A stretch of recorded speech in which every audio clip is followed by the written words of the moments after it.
O livro do profeta Amós. Amós era um pastor e um fazendeiro de figos que vivia perto da fronteira entre o Reino do Norte, Israel, e o Reino do Sul, Judá.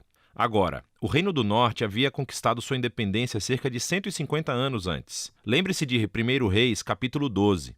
E estava sendo governado por Jeroboão II, um líder militar de sucesso. Ele ganhou muitas batalhas e novos territórios para Israel e gerou muita riqueza.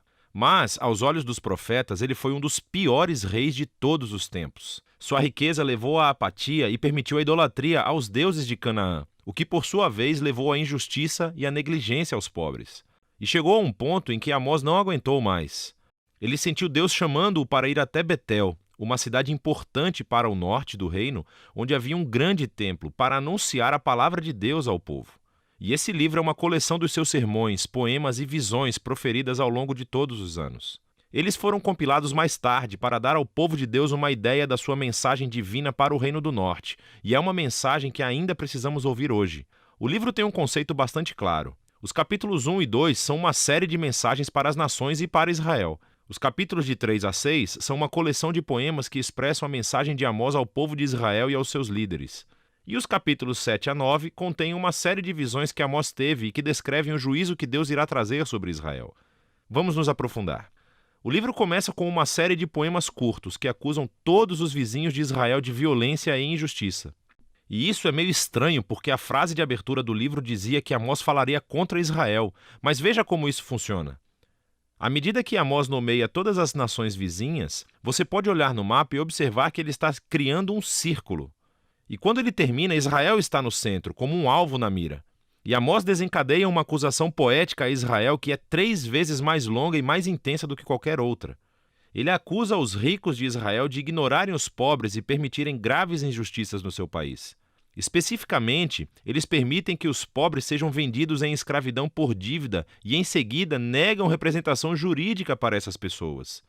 E, Amós pergunta, é essa a família que uma vez foi negada a justiça e escravizada no Egito? A família que Deus resgatou da opressão e escravidão? A festa acabou, diz Amós. Deus não tolera mais suas atitudes. E então, a abertura da próxima sessão explica o porquê. Deus diz, eu escolhi você, Israel, dentre todas as famílias da terra. Isso é uma alusão a Gênesis 12, como Deus chamou a família de Abraão para se tornar a bênção de Deus para todas as nações. E então Deus diz, e é por isso que eu irei puni-los por todo o seu pecado. Israel tinha um grande chamado e uma grande responsabilidade. E o seu pecado e a sua rebelião trouxeram grandes consequências. Agora, essa sessão reúne muitos poemas de Amós e você verá alguns temas-chave repetidos várias vezes. Então, primeiro ele está constantemente expondo a hipocrisia religiosa dos ricos de Israel e dos seus líderes. E ele descreve como eles participam fielmente nas reuniões religiosas, fazendo ofertas e sacrifícios, enquanto eles negligenciam os pobres e ignoram a injustiça. E Amós diz que isso tudo é uma farsa, que na realidade Deus odeia a adoração deles porque está completamente desconectada à maneira como eles tratam as pessoas. Deus diz que um relacionamento verdadeiro com ele transformará os relacionamentos de uma pessoa.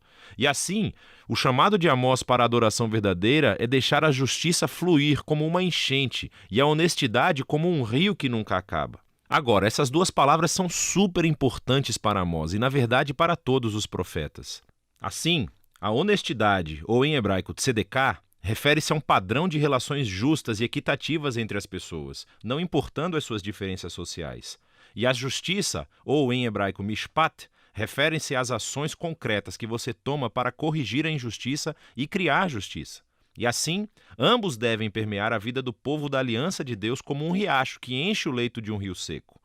O próximo tema são as acusações repetidas de Amós sobre a idolatria de Israel. Lembre-se, quando o reino do norte se separou do reino do sul de Judá, o seu rei constituiu 2 novos templos para rivalizar com o de Salomão em Jerusalém. E ele colocou um bezerro de ouro em cada um deles. Lembre-se de 1 Reis, capítulo 12. Desde então, Israel só acumulou mais ídolos, adorando os deuses do sexo, do clima e da guerra.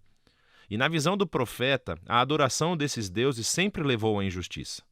Porque esses deuses não exigem o mesmo grau de justiça que o Deus de Israel. Sem mencionar que esses deuses eram imorais. Não o Deus de Israel, ele é diferente.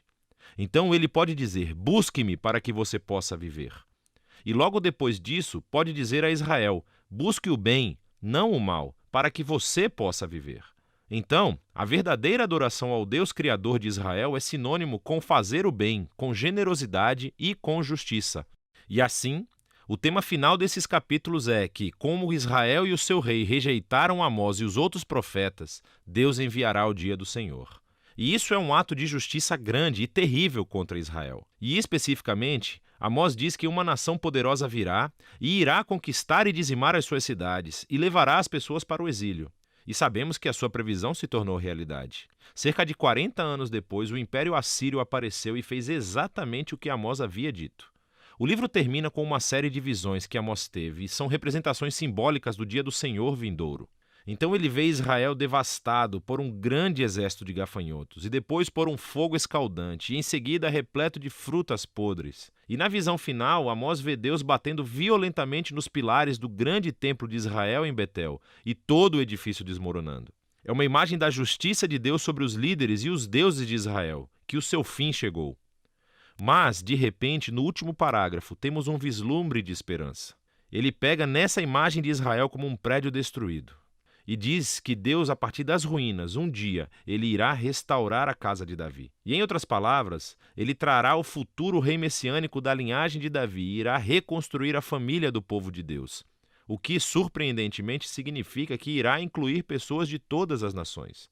Naquele dia, toda a devastação causada pelo pecado de Israel e pelo julgamento de Deus será revertida. Agora, esse último parágrafo é muito importante. É o único sinal de esperança do outro lado do julgamento. E isso nos ajuda a ver como esse livro explora a relação entre a justiça de Deus e a sua misericórdia. Se Deus é bom, ele tem que enfrentar e julgar o mal entre Israel e as nações. Mas os seus propósitos a longo prazo são de restaurar o mundo e construir uma nova família da aliança. E assim, através das palavras de Amós, ainda hoje ouvimos o seu chamado. Devemos aprender com a hipocrisia e o desastre de Israel e abraçar uma verdadeira adoração a esse Deus que deve sempre levar à justiça e ao amor ao próximo. E é disso que se trata o livro de Amós.